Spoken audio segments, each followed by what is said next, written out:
gue paling kaya di dunia ini. Di Indonesia lu bilang, gue paling kaya. Kalau nggak percaya tanya konglomerat.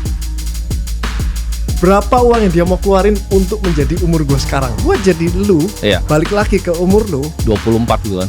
24. Semua harta gue jadi 0, gak apa-apa gue balik. Ini gue mikir sampai kayak gitu. Serius. Lu tukar semuanya? Semuanya 100% harta gue. Gila, ini gue merinding loh. Apakah lu punya kayak semacam wealth manager, advisor, financial advisor atau enggak? Atau lu kerjain semua sendiri? Ada. ChatGPT. Apakah lu punya kayak semacam wealth manager, advisor, financial advisor atau enggak? Atau lu kerjain semua sendiri? Ada. ChatGPT. Oke. Kita balik lagi ke podcast ini sudah berapa tahun ya? 2 tahun ya. Jadi udah 2 tahun. Dulu gue banyak belajar, terus diajakin sama Bro Andrew bergabung jadi partner di HW. Sekarang sudah jadi partner ya. Jadi kita podcast lagi kali ini. Yeah. Waktu itu gue sebenarnya ada beberapa pertanyaan yang gue belum sempat tanyain. Jadi teman-teman tuh banyak banget yang di sini yang nonton gue itu pengen belajar dari praktisi, dan gue jarang banget loh undang podcast. Hampir gak pernah ya. Yeah. Kalau bukan praktisi gue malas biasanya. Yeah. Kalau yang buka-buka kelas gue malas ya. Nah, ini mungkin gue mau klarifikasi dulu nih. Ada yang nanya kemarin. Soalnya gue sempat lihat di TikTok kan, lu bahas bisnis kan. Ada yang ngomong gini, ini orang mah jualan kelas bisnis gitu kan. Iya. Kalau udah kaya, kan lu emang ada sempat buka kelas kan? Enggak pernah. Enggak, ngisi di kelas orang. Diundang di kelas orang. Diundang jadi pembicara kan? Pembicara, dan itu biasa juga belum tentu dibayar kan sebenarnya. Enggak dibayar, dikasih kaos. Oh, dikasih kaos ya. Enggak dibayar. Jadi orang bilang, kalau udah kaya kok ngapain gitu? Mau jualan kelas gitu. Iya, enggak lah, ngajar ya supaya buka mindset orang yang merasa gini loh. Itu yang mengusik saya itu gini, mengusik gue itu gini, Tim. Ada orang merasa udah kerja keras kok nggak kaya-kaya. Itu gue pengen buka mindsetnya. Lu kerja keras beneran nggak? Terus ada juga orang yang merasa gini, gue tuh harus kaya. Apapun yang terjadi gue harus kaya. Pokoknya gue harus. Gue pengen punya ini, pengen beli itu, pengen rumah segini. Nah, gue pengen usik otak dia. Lu beneran pengen atau ngomong di mulut doang? Itu yang pengen gue ganggu dia. Lu beneran mau kaya atau enggak gitu. Iya. Tapi kenapa lu mau kenal? Karena gini, banyak yang mungkin enggak kenal lu. Kan banyak gue dengar sebenarnya podcast lu banyak nanya surface level lah. Dia nanya di atas karena enggak benar-benar kenal lu kan. Gue kenal lu udah lumayan lama kan. Dan gue tahu lu orangnya sangat attention to detail gitu. Lu ngitung. Jadi kalau buat yang enggak tahu, Andrew ini otaknya kayak kalkulator. Kalian kasih angka, itu cepat sekali dia itu. Genius lah. Lu pasti bikin personal brand ini ngitung pasti. Enggak mungkin lu sadar suka-suka kan. Gue tahu lu orangnya enggak, bukan ngelakuin sesuatu tuh pasti ada tujuannya. Kalau personal buat apa branding, personal branding Andrew Susanto? Kenapa? Karena banyak orang gini, punya duit kayak lu, harusnya ngumpet.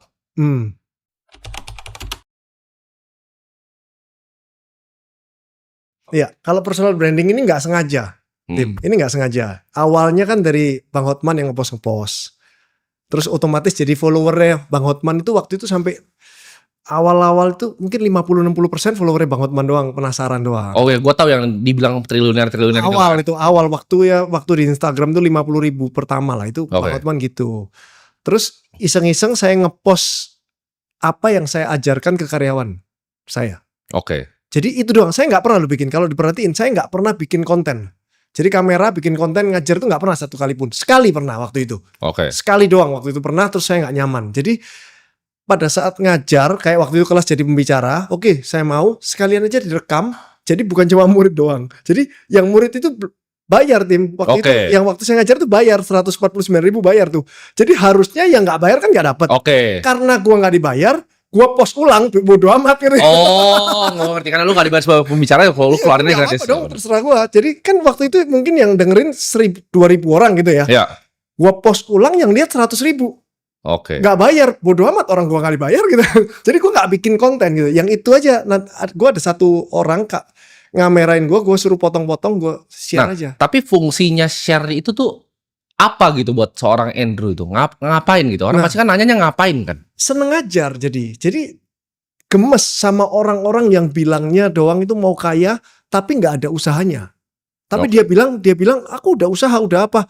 Itu loh, aku pengen buka mindsetnya. Sebenarnya kamu beneran sudah belum? Kamu sebenarnya memang bener kamu sebelum mati harus kaya belum? Jangan-jangan enggak loh. Kalau enggak jangan dipaksain. Itu loh yang aku pengen buktiin ke orang itu. Seneng aja gitu. Dan gini sebenarnya gue dari dulu mainin game sosial media ini kan sebagai strategi kan sebenarnya. Gue juga kalau di posisi lu waktu itu gue sempat mikir kayak ngapain gue main sosmed, kenapa gue ada plus ada pro kontranya nggak justru dengan buka gitu loh Andrew Susanto di depan sosial media, jadi baik secara bisnis ada plusnya, negatif atau gimana, pertimbangannya apa? Kalau secara bisnis nggak ngaruh untuk Gadai, nggak ngaruh, nggak makin rame juga nggak makin sepi. Ya adalah ngaruh yang orang bilang kok barang saya kelelang kok. Adalah beberapa saya capture, udah ambil aja. Udah ambil aja. Gitu. Dikit lah, paling nggak nyampe 10, nggak nyampe 5 bahkan orang gitu lah. Itu nggak ngaruh lah, hitungannya nggak ngaruh. Secara Sinar Mutiara mungkin yang reseller mungkin adalah beberapa orang yang terinspirasi terus nyoba. Jadi reseller lu. Jadi reseller. Nah, apakah itu strategi atau enggak? Apakah itu strategi? Yang nggak ngaruh. Sekarang reseller Sinar Mutiara mungkin ada 1.000 lah, 1.500 reseller. Ya mungkin gara-gara ini mungkin nambah 20-30 orang. Kalau dibilang ngaruh ya ngaruh, tapi sedikit banget gitu. Oke, jadi memang karena harganya lebih murah di sana dibanding tempat lain, ya semua orang otomatis ngambil ke sana sendiri gitu kan. Iya, taunya bukan dari gua gitu loh. Oke. Taunya dari mulut ke mulut. Gitu. Memang ini paling murah nih Sinar Mutiara nih, ngambil dari sini. Tahu ya mungkin dari mulut, ya tahu lah orang. Oke. Bukan karena lihat konten gua terus jadi tahu, ya mungkin cuma 20-30 orang itu yang jadi tahu, atau bahkan yang sudah jadi reseller baru tahu gua gitu. Nggak terlalu ngaruh. Ngaruhnya di yang tadi bilang gue ada passion untuk ngajar. Jadi karyawan gue aja gue ajarin semua. Dari A sampai Z itu gue ajarin. Terus ada yang ngasih ide, alangkah baiknya yang lu ajarin ke depan lu 15 orang ini dipotong-potong, di-share ke orang. Jadi yang lihat, yang denger bukan 15 orang doang, tapi bisa 100.000, bahkan bisa 1 juta. Tanpa gue keluar effort sama sekali. Effort gue cuma gaji 1 karyawan doang. Yang video dan motong. Tapi hasilnya dari 15 bisa jadi 100.000 orang yang denger.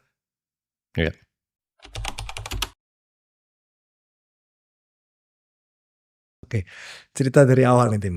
Jadi tahun 2006 lulus kuliah, belum lulus kuliah, masih tugas akhir, bahas tentang pegadaian sama koperasi simpan pinjam dalam segi hukumnya, aspek hukumnya. Terus buka pertama kali, itu konotasinya negatif. Jadi konotasinya negatif karena saya kan hukum kan, sarjana hukum di UPH. Dibilangnya gini, kok nggak jadi pengacara? Teman-teman saya semua keren Tim, jadi pengacara, masuk di HHP, masuk keren-keren lah jadi pengacara. Si Andrew jadi rentenir katanya. Itu dulu rentenir, lintah darat, buka gadai dia. Gadai apa? Handphone. Nah, emang handphone bisa digadai, diketawain orang. Jadi setiap ketemu gadai handphone diketawain orang. Kok lucu? Kamu lulusan UPH hukum kok malah jadi rentenir katanya. Banyak banget yang ngatain saya dulu. Itu awalnya. Karena justru dikatain orang? Enggak, bukan karena, enggak, ini cuma cerita. Awalnya dikatain orang, terus yang membuat saya tetap stay di bisnis, itu saya survei. Oke, dari 100 nasabah, yang terbantu berapa, yang marah berapa? Ternyata yang terbantu itu di atas 90%. Yang terima kasih itu di atas 90%. Dan saya rasain sendiri. Saya lihat sendiri. Dia terbantu. Jadi itu yang membuat berarti bisnis ini bisa besar. Karena orang terbantu. Yang marah, yang merasa keberatan itu sedikit sekali, di bawah 1%. Pasti tetap ada sih tapi. Yang keberatan, yang marah, barangnya terlelang mungkin. Terus gak bisa bayar jasanya, kira-kira gitu itu di bawah 1%, 0,1 gak nyampe bahkan. Lalu kan sebagai ibaratnya pionir ya di bidang gadai. Pionir banget ya. Nah itu, tapi siapa yang lu look up to gitu? Bisnis apa yang lu lihat? Karena kan Gojek kan ada Uber gitu buat dia contek stylenya gimana. Biasanya hotel di sini juga punya yang international hotel yang bisa dicontek kan, style manajemen ya. Nah PGI ini ngeliat siapa gitu? Awal gak ada. Karena di global kan sebenarnya pegadaian tuh bukan bisnis yang ada yang kayak level Zara-nya gitu. Kalau fashion orang mau jadi Zara gitu. Tapi nggak ada kayak Zara-nya pegadaian kan di global kan. Dan itu cuma sangat segmented di Asia, Southeast Asia lah, bukan Asia. Ya, Filipina sih. Yang paling mature Filipina. Iya.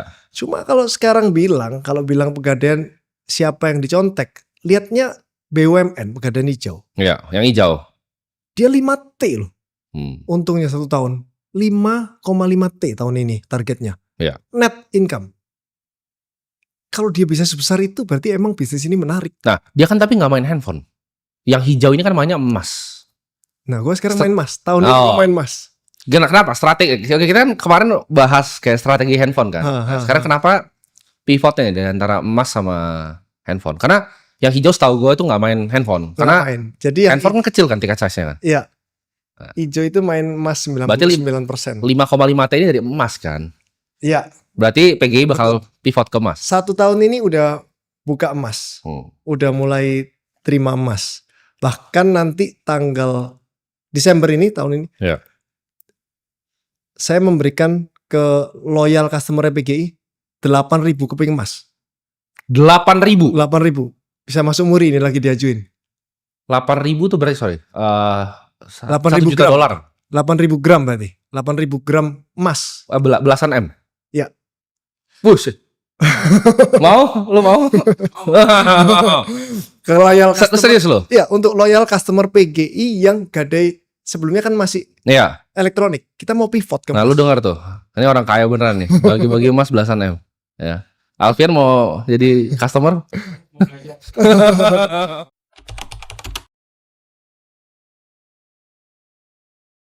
Satu tuh bahkan suka IPO, satu lebih suka private. Kalau lu tuh tipe yang seperti apa? Untuk sekarang private sih, cash flow untuk sekarang. Cash flow. Belum mikir valuasi IPO, soalnya IPO itu nanti waktu naik dipuji orang, terus digoreng sama bandar, dia yang buang, dikirain saya yang buang. Bikin owner yang buangan. Terus kita di mall dilihatinnya bukan ini Andrew atau bukan, oh ini yang bikin gue rugi. Jadi kayaknya belum mikir sampai sana lah ya. Tapi lu bakal mau IPO-in gak PGI suatu saat nanti? Atau lu mau jadi private company? Kan banyak private company yang besar juga kan sebenarnya. Kalaupun IPO-in, kepinginnya IPO-nya harus kayak BCA, jadi stabil terus gitu, nggak ada yang banting-banting ke bawah. Karena kalau dibanting-banting sama bandar itu nanti kita namanya jelek. Padahal gue kan nggak perlu duit istilahnya sekarang. Kalau IPO itu kan perlu duit untuk tembaknya. Kalau belum perlu duit terus IPO duitnya bingung buat apa, nggak kepake, nama jelek lagi kalau misalnya ada yang banting barang. Jadi belum kepikir sekarang sih.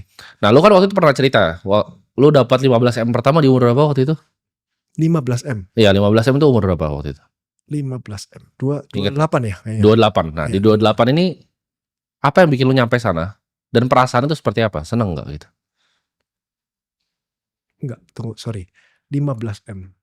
Lupa ya. Udah kelamaan ya. Terlalu sedikit ya. Waktu itu pokoknya ingetnya itu Mandiri Private di ulang tahun ke Mandiri 30. Private itu 15 kan? 15-20 kan sekarang. Iya. Waktu itu di umur ke 30. Oke. Tapi waktu itu ngakalin. Jadi dulu waktu gue umur 30 itu berarti 9 tahun lalu ya. Itu gue ngakalin. Dulu Mandiri Private itu warnanya putih bro. Kartunya keren tuh. Terus gue ngakalin. Ini gue mau ulang tahun ke 30 gue dapet. Caranya gimana? Terus diakalin sama bankernya bilang gini Pak. Bapak ada uang misalnya cuma 10 M. 10 M depositoin.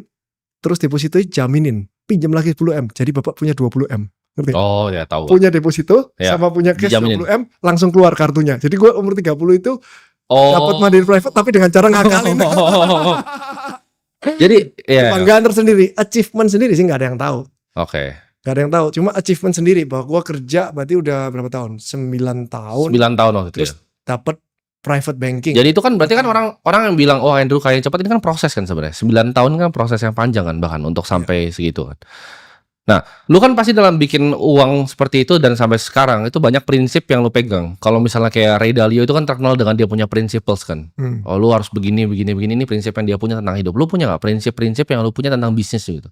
Kayak 3-4 prinsip yang core prinsip Andrew tuh apa gitu? Yang jadi kayak guiding principle lu gitu. Lu pernah jatuh mungkin tapi lu inget ya jangan begini gitu. Oke, mungkin yang membedakan aku sama teman-teman ngobrol gitu ya, yang seumuran ya.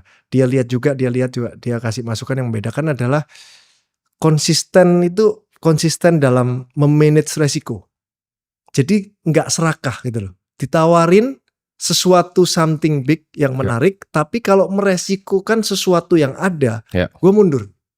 Jadi gue ini terkenal dari dulu terkenalnya itu adalah kalau ada opportunity bisnis, percuma kasih ke Andrew, pasti ditolak. Kalau resikonya ada resikonya. Tapi gue malah lihatnya terbalik justru.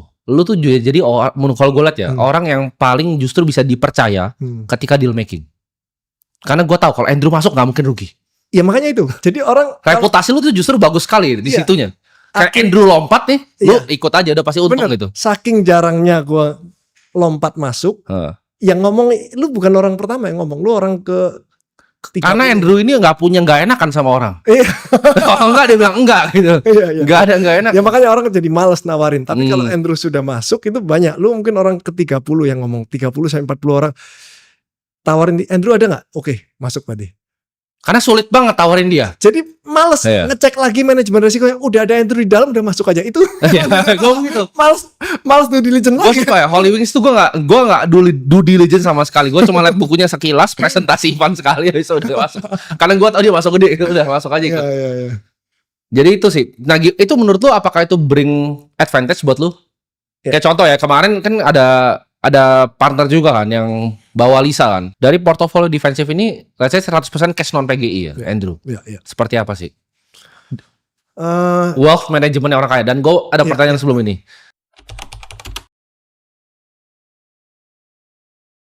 Beneran gue tanyain terus, low risk investment tuh kayak gimana? Medium gimana? High gimana? Gue tanyain. Kok gitu sih? Tadi lu ngomong gitu, gue ngobrol terus sama dia sampai dia udah tahu. Sekarang seperti apa tapi? Sekarang low risk investment. Dari 100% Andrew punya. Sekarang ya, mungkin kripto itu 1,3 ya, 1-3 lah ya, keluarnya. Sampai gue itu masukin ChatGPT loh. Ini duit gue di sini ya. Gue tulis ini di sini gue tulis. Oke, jadiin persen. Sampai gitu terus. Oke, kripto 1-3. Mungkin gedenya di saham IHSG. Ya. Apa aja sahamnya? 20% ya kira-kira. Tahu sahamnya apa? Astra. Sekarang pegang Astra. Nggak jalan tapi itu. Belum jalan. BRI. Ya.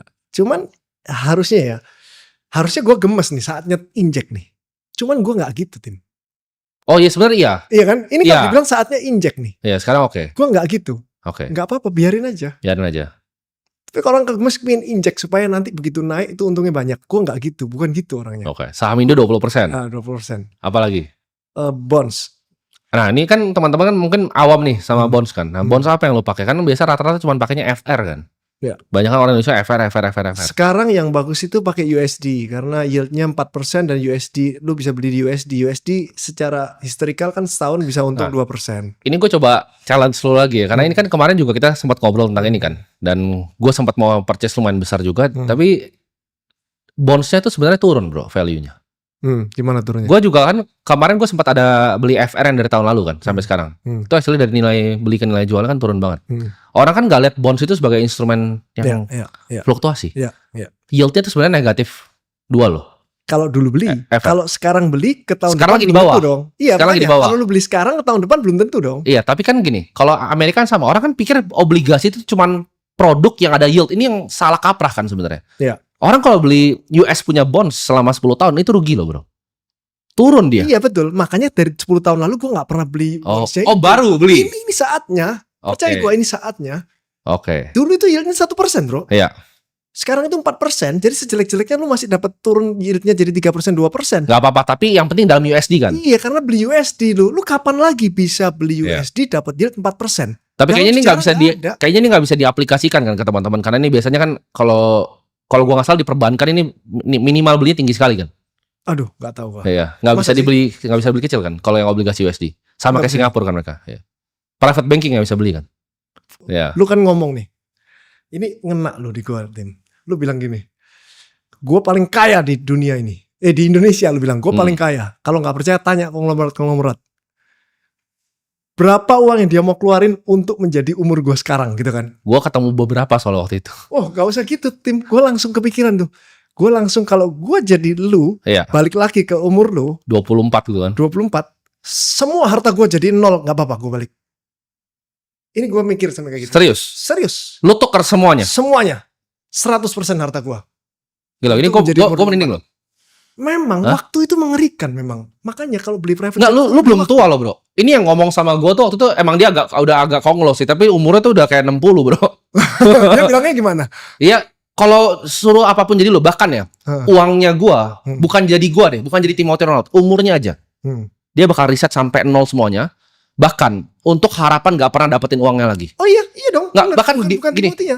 Umurnya bukan Timothy-nya. Dan bahkan gak usah pernah dapat uang lagi. Paham gak? Iya. Hidup jadi orang biasa, tapi umur 24 dia tuker semuanya. Iya, semuanya kan? Semuanya, bener. Memang waktu itu mahal. Makanya private jet itu perlu. Ini unik banget karena Warren Buffett itu terkenal sebagai orang yang sangat pelit baru orang bilangnya. Tapi satu hal yang dia punya di hidup ini, private jet. Dia nggak pernah upgrade rumah, dia cerita dia nggak pernah ini. Sama semua, makan McD sama, semua sama kecuali dia mau naik private jet. Soalnya kalau nanti ya di level tertentu, kalau kepengen jalan-jalan ya sama keluarga, sama teman misalnya. Oke, sekarang ke Bangkok. Di Bangkok lu nginep, terus aduh kok kepengen ke Vietnam ya gitu. Lu cari tiket belum tentu ada. Oh betul bro, itu. Langsung terbang kalau lu naik itu. Belum delay-nya lah jalan. Terus lu ke Vietnam, dari Vietnam terbang, pulang rumah aja deh. Ketemu keluarga aja deh, gak jadi deh. Gimana? Gak bisa, besok baru ada tiketnya. Oke. Kalau lu udah level tertentu, duit lu banyak, kalau gak punya private jet gak bisa. Belum delay-nya lagi bener lu. Belum delay-nya. Belum delay lagi. Jadi private jet itu something yang satu doang, itu doang. Sekarang ya itu kalau sampai terjadi bakal patokan achievement. Patokan beli itu. Patungan. Patungan ya. Kita satu grup rame-rame paling patokan beli sendiri kan. Iya, bisa jadi sih. Tapi lu pengen punya pribadi kan? Kepengen. Mau lu custom semua dalamnya gitu. Enggak sih, pokoknya ya original biasa aja, yang penting aman. Kenapa lu maunya baru tapi? Kan banyak kan dia refurbish kan. Jadi event yang kayak contoh kayak Challenger tahun 2000, Gulfstream itu mereka bikin kan, dalamnya dibikin modern kan. Tapi itu semua pesawat lama. Kenapa lu perlu baru? Takut jatuh. Walaupun mode transportasi udara itu yang paling aman, cuman kalau sampai ada apa-apa itu tragis. Tapi jarang bro pesawat. Jarang, paling aman. Tapi kalau ada apa-apa tragis. Mobil tuh mogok bro.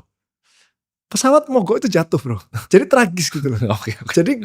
Jadi gini, kenyamanan ya itu penting juga. Jadi di saat kita punya rasa nyaman gitu loh. Kayak lu ngebut aja lah, ngebut naik Lamborghini yang baru keluar atau Lamborghini yang tahun 2010 gitu. Oh yang baru keluar lah. Makanya 2010 pasti ada was-wasnya, ngegas, lu takut gitu loh. Sedep itu. Padahal ya kalau di darat masih mending, masih bisa direm gitu. Kalau di sana kan nggak bisa ya, walaupun udah dijelasin ya aman lah apa segala macem. Cuman kalau beli handphone harus bekas loh. Beli yang Sinar Mutiara ya, jualan dulu. Itu jadi berarti visi lu. Nah itu kan lu tadi bilang lu bakal tukar semuanya kan? Oke. Semuanya. Apa yang bakal lu kasih tahu ke Andrew yang dulu? Andrew yang umur 24 gitu. Lu bakal kasih tahu apa dia? Dengan semua pengetahuan lu sekarang, lu ngomong ke diri lu dengan pengetahuan yang waktu itu. Lu bakal kasih tahu apa ke Andrew yang umur 24 ini? Tentang hidup. Karena gue tahu lu orang yang bisa seperti sekarang. Kayak contoh ya, Andrew ini bisa ngeliat kayak misalnya ada deal nih yang gue bawa ke dia. Deal orang lah yang gue bawa. Dia tuh bisa langsung tahu loh gitu bahkan. Oh ini orang dulu track recordnya seperti ini atau ini segala macam. Very detailed gitu. Karena mungkin lu udah makan asam garamnya hidup kan. Apa yang lu mau kasih saran tuh? Oke, di dunia bisnis itu jangan toleh kiri kanan. Jadi dulu itu gue masih toleh kiri kanan, masih pengen nyoba diajak teman. Makanya sampai sekarang itu gue selalu ngomong, jangan toleh kiri kanan, fokus dan totalitas. Kenapa gue ngomong gitu? Karena dulu gue gak gitu. Ada beberapa yang gue coba ini, coba itu. Dulu pernah buka pinjol rugi, masih kepengen ini buka apa, restoran dulu rugi, masih pengen itu rugi, uangnya gak seberapa. Cuman kalau fokus waktunya waktu itu ditaruh di PGI pasti akan lebih mateng dari sekarang gitu. Jadi kalau bisa ngomongin udahlah, kalau udah satu bisnis lu jalan, fokus aja di sana, jangan lihat tetangga kiri kanan terus. Ini simple kan, tapi sebenarnya sulit banget. Even gua sulit sekali. Minta ampun sulitnya. Karena pegang uang kan, mau kayak ini lucu-lucu lah. Tetangga ini kan hijau terus. Lucu-lucuan, buka restoran. Bisa mikir, aduh ngapain ya? Dapat duit sih dapat gitu, tapi kayak waktunya buat apa ya? Waktunya. Tapi waktunya itu Holy Wings termasuk yang diversifikasi tadi ya? Karena nggak ikut campur gitu loh. Oke. Nggak apa-apa kalau taruh uang, hilangnya uang dong, itu nggak apa-apa Tim. Kalau harus ikut campur. Operasional. Iya operasional itu, waduh, jangan sampai terulang gitu aja. Jangan sampai. Jadi lu sama sekali tidak punya bisnis operasional non PGI? Nggak ada. Bener-bener sekarang fokus satu uang. Ini. Oh ada. Sekarang kan ketua CSR-nya Holy Wings Peduli. Itu juga menyita waktu. Cuman nggak boleh dibilang menyita waktu. Karena kan itu charity kan, untuk membantu kan, donasi. Jadi kita cepat atau lambat nanti pada saat umur udah mulai umur itu pasti jatuhnya ke charity sih. Gue lihat semua orang kaya nggak ada yang gak charity kan. Bakal ke politik gak? Kan transisi gitu biasa. Duit, politik, charity. Atau duit, charity, politik, bisa gitu urutan. Untuk sekarang Tidak. enggak. Nanti nggak tahu. Nanti nggak tahu. Jadi kalaupun sampai masuk politik itu harus dipastikan bisa membuat gebrakan untuk masyarakat Indonesia. Kalau nggak bisa cuma masuk rame-ramean doang, nggak usah. Jadi kayak lu kalau mau berbisnis pastikan lu untung kan gitu. Iya. Jangan coba-cobaan orang masih kerja karyawan udah nabung keluar nyoba bisnis. Dikit-dikit pengen nyoba bisnis. Terus begitu nyoba bisnis rugi balik lagi jadi karyawan. Ya. Jadi kalau lu mau masuk dunia bisnis pastikan lu untung. Kalau lu masuk dunia politik pastikan lu ada efek yang gede. Oh, gitu. Luar biasa. Mantap. Thank you, bro. Thank you. Oke. That's a wrap.